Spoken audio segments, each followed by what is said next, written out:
Okay, so this is video test 1. So we want to be able to write down the point slope formula for our particular perpendicular line and then solve for y to find the equation of the perpendicular line.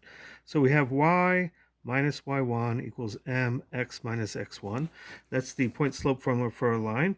We know that the slope is minus 1/4 and that the point has x coordinate 2 and y coordinate 4. So now we can solve this. Y equals minus 1/4 x plus 1/2 plus 4. Minus 1/4 times minus 2, that's my plus half. The minus 4 comes over.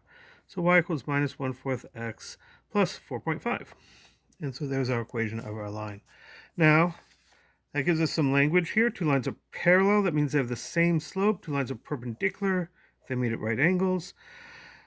If two lines are perpendicular, the product of the slopes is minus 1. M1 times M2 equals minus 1. So if the slope of some line is 2/5, then the perpendicular slope is the negative reciprocal, minus 5/2. And we can check that when we multiply those together, we get minus 1, which is what we want.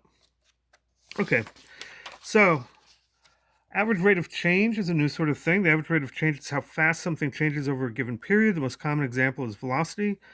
180 miles in 4 hours, I average 45 miles an hour. Might not always be going 45 miles an hour, that's just the average speed. So if a ball is falling from 400 feet, its height above the ground is given by this formula, where t stands for time in seconds. How long does it take to hit the ground, and what was its average speed in falling? So h equals 400 minus 16t squared. This is height, and that's time. How long does it take to hit the ground? Well, h equals 0 when it hits the ground. So we solve 0 equals 400 minus 16t squared. And we get 400 over 16 equals t squared. T squared equals 25. So t equals plus or minus 5. So it takes 5 seconds for it to the ground. What was its average speed? Well, it falls 400 feet in 5 seconds. So what's that? 80 feet per second. And it's heading down. So if we think about this as falling, does it fall always at 80 feet per second?